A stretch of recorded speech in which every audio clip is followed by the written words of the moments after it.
مسیح یسوع میں آپ سب کی سلامتی ہو۔ میں تانیہ کنول پروگرام مسیحی نقطہ نظر کے ساتھ ایک بار پھر آپ کی خدمت میں حاضر ہوں۔ امید ہے کہ آپ سب خیریت سے ہوں گے، خوش ہوں گے اور خدا میں خوش ہوں گے۔ آئیے اپنے پروگرام میں اپنے عزیز پاسٹر کو ہم ویلکم کریں گے۔ Pastor ji, welcome to the program. Thank you. کیسی طبیعت ہے پاسٹر جی آپ کی؟ بالکل ٹھیک ہے، آپ کیسے ہیں؟ خداوند کا شکر ہے۔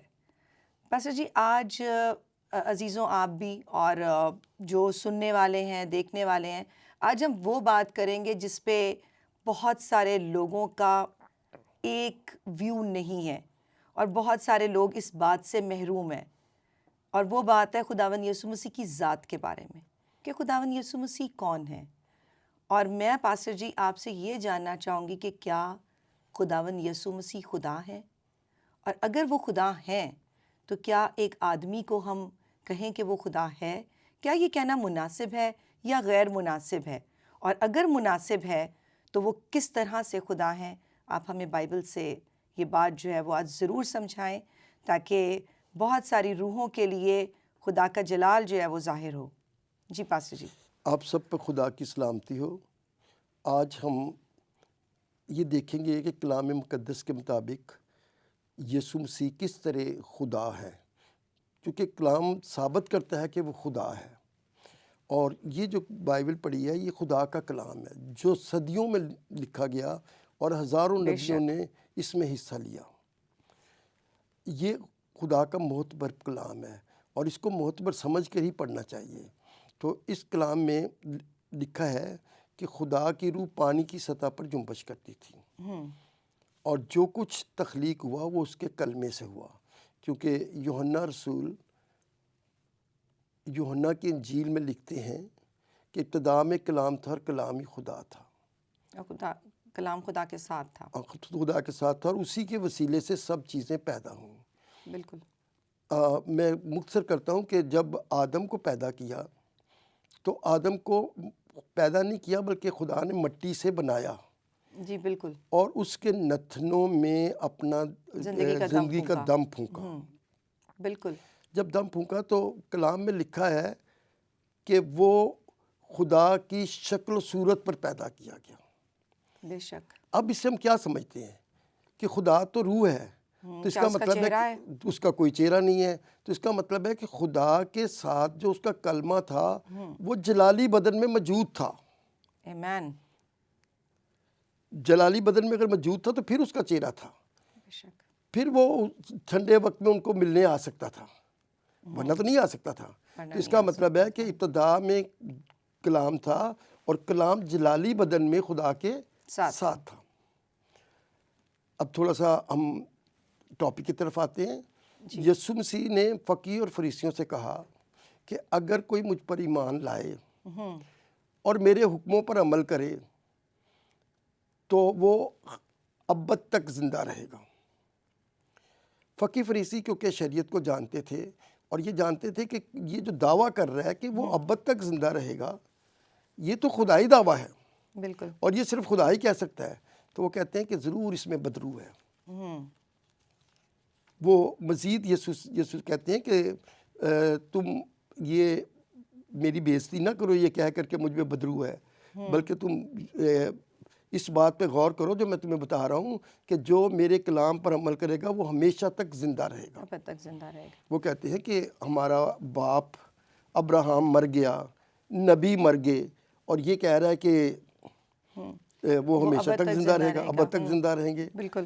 تو وہ کہتے ہیں کہ تو اپنے آپ کو کیا ٹھہراتا ہے؟ وہ کہتے ہیں، یسوع مسیح نے ان سے کہا کہ تمہارا باپ ابراہم میرا دن دیکھنے کا منتظر تھا، جب اس نے مجھے دیکھا تو وہ خوش ہوا۔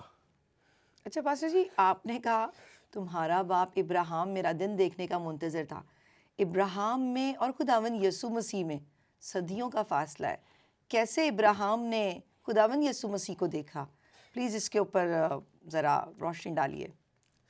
یسوع مسیح تو پہلے سے جلالی بدن میں تھے، تو پیدائش کی کتاب کے 18ویں باب کی پہلی آیت سے ہی وہ لکھا ہوا ہے کہ گرمیوں کا موسم تھا، ابراہم اپنے خیمے کے دروازے پہ بیٹھا تھا تو اس نے ممرے کے بلوتوں میں دیکھا کہ خداوند کھڑا ہے. وہ بھاگ کر گیا, اور بھاگ کے ہم اس وقت جاتے ہیں جب دل خوش ہوتا ہے, ورنہ بھاگ کے نہیں جاتے.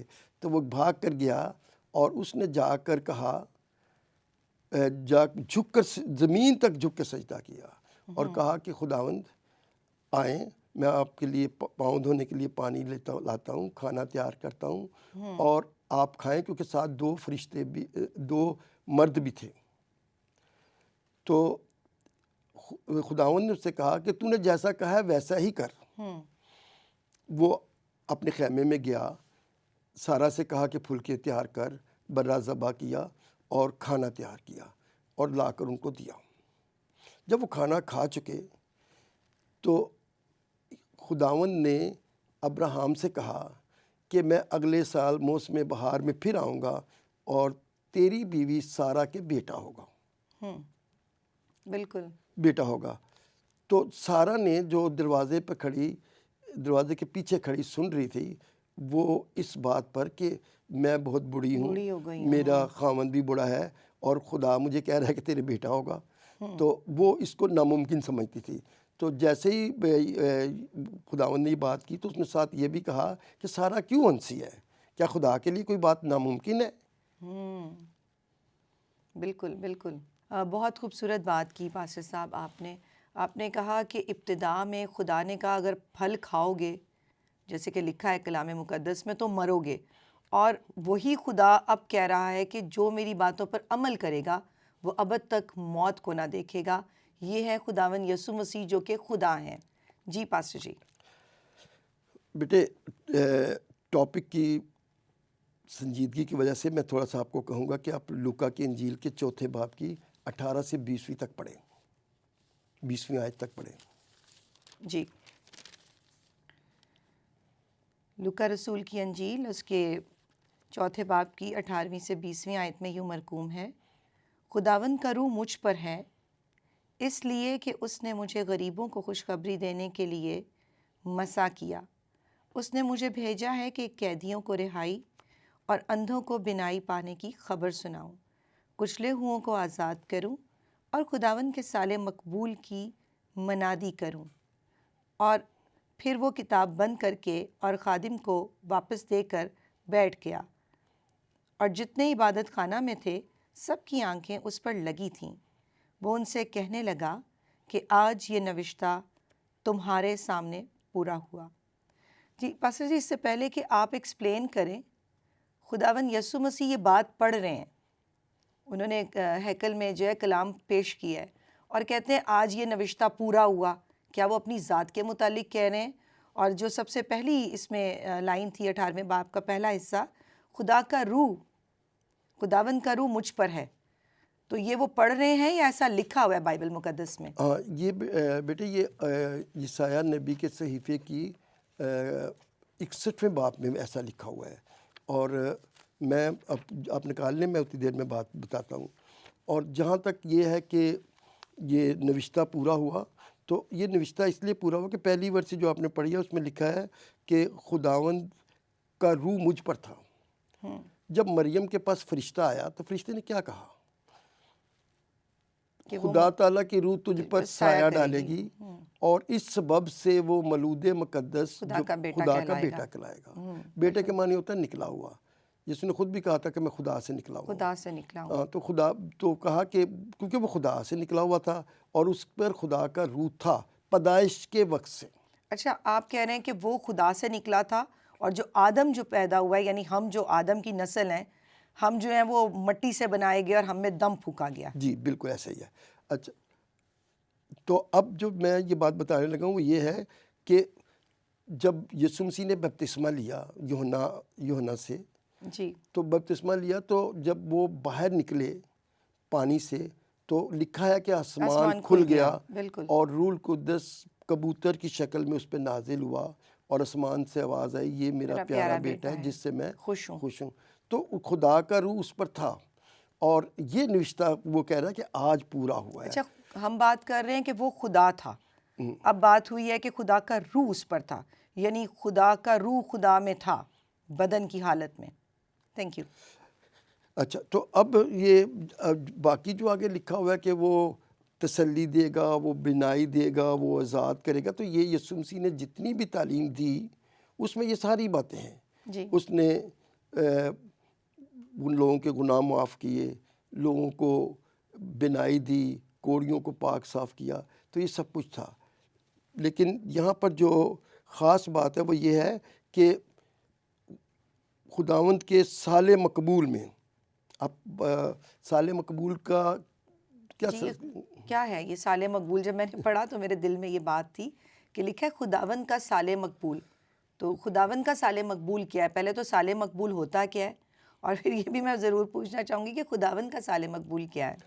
دیکھیں، جب موسیٰ کو خدا نے توریت دی تو اسے کہا کہ ہر 50واں سال، وہاں پر لکھا ہے کہ وہ سبت کے ہفتے گن کر تو ہر 50ویں سال کو 50ویں سال خداوند کو کے سال کے طور پہ منانا. اور اس سال کوئی بھی تیرے ہاں جو کسی کے بھی غلام ہو، کسی کی زمین لی ہو، کسی کی زمین کرائے پہ لی ہو، تو اس زمین کو تو اس کو واپس کر دینا. معاوضہ لے کر یا ایسے ہی مفت میں؟ اگر غیر قوم کی ہو تو پھر اس کی پہلے ان کی مزدوری کا حساب کر لینا اچھا کہ انہیں کتنے سال خدمت اس پہ کی ہوئی ہے، تو وہ نکال کر تو ان کو واپس کر دینا. اور اگر تیرے پڑوسی کا کوئی تیرے ساتھ لین دین ہو تو وہ ختم معاف کر دینا. معاف کر اور دینا. دیکھ تو اندھیر نہ کرنا. اندھیر کرنے کا مطلب ہے ظلم کرنا کرنا، کیونکہ میں خداوند خدا وہ ہوں جو تجھے ملک مصر سے نکال لایا. تو کبھی بھی اندھیر نہ کرنا، ظلم نہ کرنا، اور جو چیز بھی کسی کی ہو وہ واپس کرنا، تاکہ سارے لوگ ساری چیزیں واپس اسی حالت میں چلی جائیں جس میں پہلے تھیں. یعنی خدا ریپیئر کرنا چاہتا ہے، خدا سال مقبول پہ ریپیئر کر دے. تو خداوند کا سال مقبول کیا ہے؟ ریپیئر کرنے کا مطلب یہ ہے کہ وہ اپنے جتنے لوگ غلامی میں چلے گئے ہیں وہ آزاد ہو کر واپس اپنے خاندان میں آ ملیں. اچھا، جو جو زمین چیز لی جہاں سے بلونگ کرتی ہے وہ وہیں ریورس وہی ہو جائے، ریورس ہو جائے. مل جائے اس کو. تو ٹھیک ہے. خدا نے تو انسان کو بنایا تھا اور بے گناہ بنایا تھا، لیکن بعد میں پھر گناہ ہو گیا. تو کیا خدا نے ان کو گناہ میں ہی چھوڑ دینا تھا؟ ہاں بالکل، یہ بات آتی ہے دل میں کہ جب چیزیں واپس جا رہی ہیں، غلامی سے لوگ نکل رہے ہیں، تو جو گناہ کی جو سب سے بڑی وہ ایک کہہ لیں کہ لعنت بھی ہے کہ انسان ابھی اس اچھے کام کے لیے تو سوچتا ہے، وہ کر نہیں پاتا. پولس رسول کہتے ہیں اور جو برائی جس کا اس نے سوچا بھی نہیں ہوتا وہ کر گزرتا ہے. تو یہ تو انسان کی بڑی بری حالت ہے. تو خداوند یسوع مسیح اس لیے آئے تھے کہ وہ سال مقبول کی منادی کریں کہ تمہارے گناہ بخشے جائیں گے، میں تمہارا فدیہ دینے کے لیے آیا ہوں، اور تم واپس اسی حالت میں چلے جاؤ گے جو پہلے تھی، سال مقبول کی طرح. اور کوئی اب غلام نہیں رہے گا جو اس پر ایمان لائے گا. اسی لیے تو یسوع نے فقیہ اور فریسیوں سے کہا تھا کہ جو مجھ پر ایمان لائے گا وہ ہلاک نہ ہوگا بلکہ ہمیشہ کی زندگی پائے گا. تو ہمیں صرف اس پر ایمان لانا ہے تاکہ ہمیشہ کی زندگی پائیں. اچھا پاسٹر جی، انسانی سوچ تو یہ بھی کہتی ہے کہ دیکھیں، اب آپ کہہ رہے ہیں کہ خدا خود زمین پر آیا اور خدا نے قربانی دی، اور یہ سال مقبول خدا کا ہے. یہاں پہ میں نے پڑھا بھی کہ میں سال مقبول کی منادی کروں. خدا خود منادی کر رہا ہے، خدا خود اتر آیا ہے. کیا کوئی اس کا کوئی نمو بدل نہیں ہو سکتا تھا کہ خدا نہ کرتا کوئی اور کر لیتا؟ دیکھیں، جب شریعت دی گئی تھی تو یہ بات اچھی طرح بتا دی گئی تھی کہ جس جانور کی تم قربانی کرو وہ بے عیب ہو. تو انسانوں کے بارے میں کیا کلام کہتا ہے کہ سب نے گناہ کیا اور خدا کے جلال سے محروم ہے. تو کسی کی قربانی جو تھی وہ قبول نہیں ہو سکتی تھی کیونکہ انسان گناہ کرتا ہے. بالکل. تو اس لیے وہ قربانی نہیں ہو سکتی تھی. پیدا بھی گناہ کی حالت اور نہیں ہوتا جو ہے. قربانی ہوئی تھی، جو قربانی دیتے تھے وہ اس گناہ کی دیتے تھے جو وہ اس وقت کرتے تھے. وہ دائمی نہیں ہوتی تھی. لیکن یہ جو برہ کی جس کو خدا نے خود زمین پر آ کر دی، یہ دائمی قربانی تھی. دیکھیں، جو آج کا ٹاپک ہے یہ بڑی اہمیت کا حامل ہے، اس لیے ہم آگے مزید سیکھتے ہیں. آپ یسایہ 40 باب کی پہلی 5 آیات پڑھیں. 40 باب کی پہلی 5 آیات. جی، یسایہ نبی کا صحیفہ اس کے 40ویں باب کی پہلی 5 آیات میں یوں مرقوم ہے: تسلی دو، تم میرے لوگوں کو تسلی دو، تمہارا خدا فرماتا ہے، یروشلم کو دلاسا دو اور اسے پکار کر کہو کہ اس کی مصیبت کے دن جو جنگ و جدل کے تھے گزر گئے، اس کے گناہ کا کفارہ ہوا اور اس نے خداوند کے ہاتھ سے اپنے سب گناہوں کا بدلہ دو چند پایا۔ پکارنے والے کی آواز، بیابان میں خداوند کی راہ درست کرو، صحرا میں ہمارے خدا کے لیے شاہراہ ہموار کرو۔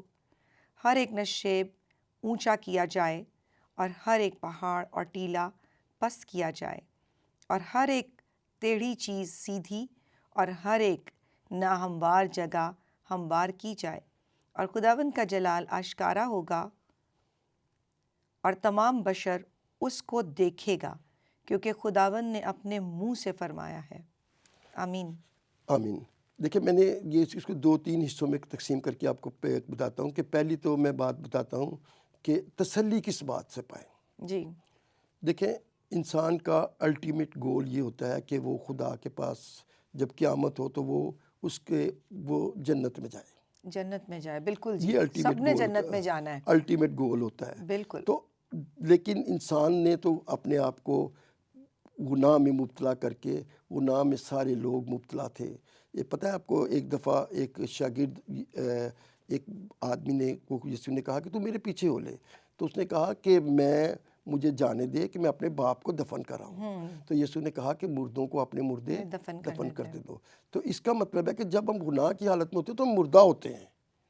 تو اگر مردہ آدمی کیا تسلی پائے گا؟ بالکل، اس کو تسلی ہے کسی بات کی؟ اب یہاں پر نبی پیشن گوئی کر رہا ہے کہ تسلی پائیں، تو ہم تسلی اس بات کی ہمیں ملے گی کہ وہ جو خدا ہے جو ہمارا کفارہ دے گا وہ آ گیا ہے، اور وہ جب ہمارا کفارہ دے گا تو ہمارے گناہ جو ہیں وہ بخشے جائیں گے اور ہم تسلی پائیں گے۔ آپ نے کیا وہ پڑھا پیچھے عیسائیہ میں کہ وہ کفارہ دینے کے لیے آ رہا ہے؟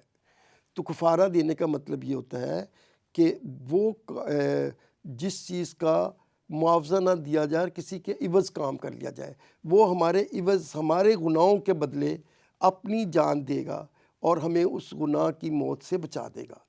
تو اس بات کی نجات ہم پائیں گے، کیونکہ ہمارے میں اتنی صلاحیت نہیں تھی، کسی بھی انسان میں اتنی صلاحیت نہیں تھی کہ وہ کفارہ دے سکتا۔ تو خدا نے جسم لے کر، خدا میں صلاحیت ہے کہ خدا میں ہمارا کفارہ دے سکے، یعنی خود خالق ہوتے ہوئے اپنی تخلیق کے لیے، اپنی کریٹڈ چیزوں کے لیے اپنی جان دے کر ان کو دوبارہ موت کے ہاتھ سے چھین لے۔ آپ یہ کہنا چاہ رہے ہیں؟ یہ سیم یہی بات، کیونکہ خداوند کے وہ سال مقبول شروع ہو چکا ہے۔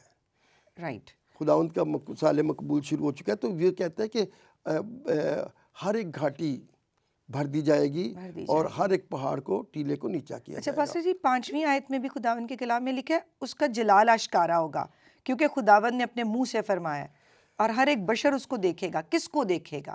کس کی بات ہو میں رہی اس ہے؟ طرف آ رہا ہوں۔ دیکھیں، یہ یہاں پر پورا جو سینیریو ہے وہ پورا مکمل کیا گیا ہوا ہے۔ دیکھیں، بات یوں شروع ہوتی ہے کہ ہر ایک گھاٹی بھر دی جائے گی۔ اب گھاٹی بھرنے کا مطلب یہ نہیں ہے کہ وہ کوئی ٹریکٹر آئیں گے اور وہ ان کو بھریں گے۔ اس کا مطلب ہے کہ جو لوگ غلط سوچتے تھے وہ اپنی سوچ کو بدلیں گے، جو اپنے آپ کو یہ کہہ کر بری کرتے تھے کہ ہم ابراہیم کی اولاد ہیں، ہم کاہن ہیں، تو وہ ساری جو اونچے پہاڑ تھے وہ پست کر دی جائیں گے، اور جو غریب لوگ جن کو کوئی پوچھتا نہیں تھا وہ سر بلند کیے جائیں گے۔ یعنی آپ کہنے کا مطلب ہے کہ خدا کی نظر میں نہ کوئی امیر ہے، نہ کوئی غریب ہے، نہ کوئی اچھا ہے، نہ کوئی برا ہے، صرف اس کے لوگ ہیں۔ اور یہاں پر جو وہ کہتے ہیں کہ جس کے پاس 2 کرتے ہوں وہ ایک دوسرے کو دے دے، یہ انسان کا وہ نیچر بدلنے کی بات ہے۔ یہ انسان کا دل اندر سے تبدیل کرنے کی بات ہے کہ دل اس کا بدل جائے۔ تو جب یسوع مسیح کی تعلیم ہم دیکھتے ہیں تو وہ دل بدلنے کی تعلیم ہے۔ اور یہاں پر جب آپ کے کلام میں دیکھتے ہیں کہ وہ گھاٹیوں کا ذکر ہو رہا ہے اور کلام کو اشکارا ہونے کی ضرورت ہے. تو یہ کلام کبھی کسی نے نہیں کیا تھا. اچھا، شروع میں جو آپ نے پاسٹر جی پڑھوایا ہے کہ جنگ و جدل ختم ہو جائے گا، یہ جنگ و جدل کہاں لگی ہوئی تھی جو یسوع مسیح نے جنگ ختم کی ہے؟ دیکھیں، ہم جنگ و جدل کا، یہ دنیا کی جنگ و جدل کا اس میں ذکر نہیں ہے، بلکہ یہ وہ اس جنگ کا ذکر ہے جو دنیا میں شیطان کے درمیان اور خدا کے بندوں کے درمیان ہوتی ہے. اس جنگ کا ذکر ہے. اور یہ جنگ جو تھی یہ جاری تھی. اب جب یسوع مسیح نے آ کر اس کا کفارہ دے گا تو یہ جنگ ختم ہو جائے گی، کیونکہ شیطان جو ہے وہ اس کا سر کچلا جائے گا. کیونکہ جب وہ صلیب پر اپنی جان دے کر کفارہ دے گا تو پھر اس کا جو موذی شیطان تھا اس کا زور ٹوٹ جائے گا اور لوگ جو ہیں وہ خدا کو پہچانیں گے. اچھا، آپ کہہ رہے ہیں کہ جنگ جو ہے وہ خدا کے لوگوں میں اور شیطان کے درمیان ہے. جی. کیا انسان کو کبھی، میں نے تو نہیں دیکھا کہ کوئی شیطان سے لڑ رہا ہو. انسان تو آپس میں لڑتے جھگڑتے رہتے ہیں. تو کیا انسان کو پتہ ہی نہیں ہے کہ وہ جنگ کس سے کر رہا ہے، اور دنیا میں وہ اچھی حالت میں بری حالت میں انسان تو مال اکٹھا کرنے میں لگا رہتا ہے. تو یہ جو بات ہے آپ نے جو کہا کہ جنگ دو لوگوں کے درمیان ہے، خدا کے لوگوں میں، تو یعنی خدا کے لوگوں میں جو جنگ ہے تو کیا خدا اس جنگ کو لڑے گا؟ دیکھیں، بات تو یہی ہوتی ہے کہ دیکھیں انسان کبھی بھی انسان تو نہیں لڑ سکتا نا، وہ تو فرشتہ ہے شیطان. تو انسان کبھی بھی یہ جنگ جیت نہیں سکتا تھا اگر یہ اس کا کفارہ نہ دیا جاتا. کفارہ اس کا دیا گیا تو وہ جنگ جو ہے تو وہ اس نے لڑنے کے قابل ہوا. آج ہم اس جنگ کو لڑ سکتے ہیں کیونکہ آج ہم روح القدس ہمارے ساتھ ہے. ہم بڑی تسلی سے سارے سوالوں کے جواب تلاش کر پا لیتے ہیں، لیکن اس وقت نہیں پا سکتے تھے کیونکہ شیطان جو ہے وہ ہمیشہ ہم پہ حاوی رہتا تھا. کیا اب نہیں رہتا؟ ابھی بھی تو لوگ ایک طرف فوراً سے کلام سنتے ہیں، نجات کا پیغام جب سنتے ہیں تو کہتے ہیں ہم ایمان لے آئے خداوند یسوع مسیح پر. ایمان لانے کے بعد لوگ اپنا جو دیکھیں، ابھی بھی دنیا بھر میں مسیحیت ہے، دنیا بھر میں مسیحیت ہے، فرقہ وارانیت بھی پھیلی ہوئی ہے اور کام بھی ویسے ہی ہیں.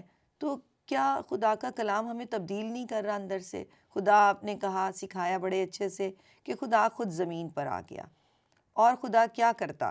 کیوں نہیں رویے بدل رہے ہمارے؟ کیا کہیں گے آپ اس کے بارے میں؟ دیکھیں، جہاں تک رویے بدلنے کی بات ہے نا، تو لوگوں کو تعلیم دی نہیں جا رہی. لوگ جو ہیں وہ آج بھی تعلیم سے کلیم کو جانتے نہیں. آج بھی لوگ اس چکر میں لگے ہوئے ہیں کہ ہمارا بیٹا بیٹی اعلیٰ تعلیم حاصل کر لیں. کریں، بالکل. وہ ڈاکٹر بنے، انجینئر بنے، وہ بزنس مین بنے اور خوب مال کمائیں. تو یہ دنیاوی ترقی ہے. روحانی ترقی یہ ہے کہ ہم خدا کے کلام کو دنیا میں پھیلائیں، اور اگر ہم اس میں کامیاب ہوں گے تو دنیا ترقی کرے گی، ورنہ روحانی ترقی نہیں ہو سکتی. روحانی ترقی کے لیے ہمیں خدا کی کلام کو پھیلانا ضروری ہے. بالکل. جی پاسٹر جی، بہت خوبصورت آپ نے بتایا کہ لوگ جو ہیں وہ مال اور دولت کی خواہشات میں ہیں. آپ نے جیسا بھی مجھے کہا کہ میں آگے اس کا حصہ پڑھ دوں. نام بات آیت کا آخری حصہ پڑھیں. نام باب، یسایہ 40واں باب اور اس کی نام باب کا آخری حصے میں لکھا ہے، یہودا کی بستیوں سے کہہ دیکھو اپنا خدا. یہودا کی بستیوں سے کہہ دیکھو اپنا خدا. یوحنا بپتسمہ دینے والا کیا کہہ رہا ہے؟ دیکھو خدا کا برہ جو دنیا کے گناہ کو اٹھا لے جاتا ہے. تو وہ برہ جس کو دکھانے کے لیے یسایہ نبی نے کہا کہ یہودا کی بستیوں میں وہ ہوگا، تو وہی دیکھو اپنا خدا، دیکھو اپنا خدا آ گیا ہے یعنی زمین خدا پر. زمین پر آ گیا ہے. اور وہ کہتا ہے کہ دیکھو خدا. حورب پہ تو نہیں وہ دیکھ سکے، کیونکہ حورب پہ تو جب سخت آوازیں آئیں اور تو آگ کہنے نکلی لگے اور کہ دھواں اپنے نکلا خدا کو تو خود ہی اور مل لیا پہاڑ کر کانپنے موسیٰ. لگا، تو موسیٰ سے کہنے لگے کہ تو خود ہی خدا دیکھا کر. لیکن اب وہ کیا کہہ رہا ہے؟ دیکھو اپنا خدا. دیکھو اس کا خدا زمین پر آ گیا ہے اور وہ دنیا کے گناہ اٹھا لے جاتا ہے. بالکل، بے شک. آمین. بہت بہت شکریہ عزیزوں. دیکھو اپنا خدا خداوند یسوع مسیح کے لیے کہا گیا. کیا ہم نے اس کو دیکھا؟ فلپس نے اس سے کہا کہ یسوع تو باپ کو ہمیں دکھا. اور یسوع اس کو کہتے ہیں کہ فلپس، کیا تو نہیں جانتا کہ جس نے مجھے دیکھا اس نے باپ کو دیکھا؟ تو آج بھی ہم اس بات پر ایمان لانے سے اور لوگوں کے سامنے کہنے سے کہ ہمارا یسوع ہی ہمارا خدا ہے، اور اس قدر محبت کہ وہ زمین پر آ گیا کہ ہماری خاطر جان دے دے۔ اس زمانہ میں اور ہر زمانہ میں کوئی ماں باپ بھی اپنی اولاد کے لیے جان نہیں دیتا۔ جب جان دینے کی بات آتی ہے تو ہم کسی اور کو حوالہ کر دیتے ہیں۔ ہم تو جان دینے تو دور کی بات ہے، ہم تو کسی کے بدلے کوڑے کھانے کو بھی تیار نہیں ہوتے۔ ہم کہتے ہیں کہ اگر اولاد نے گناہ کیا ہے تو اس کی سزا وہ کاٹے، لیکن یہ ہے وہ ہمارا خدا جو ہماری خاطر اس قدر پست ہو گیا کہ اس نے خادم کی صورت اختیار کر لی، اس قدر پست ہو گیا کہ ہماری بستیوں میں آ کے گھوما، اور خدا ہم سے کیا محبت کرے۔ اور آج ہم اسے کیا دیتے ہیں؟ اگر ہم نہیں دیتے تو اپنا 100% دینا شروع کریں، اپنے وقت کا، اپنی اولاد کا، اور اپنی ہر ایک سانس کا۔ دیکھتے رہیے پروگرام مسیحی نقطہ نظر۔ پھر ملیں گے آپ سے اگلے ہفتے اسی وقت اسی جگہ۔ اپنا خیال رکھیے گا۔ خداوند میں خوش رہیے۔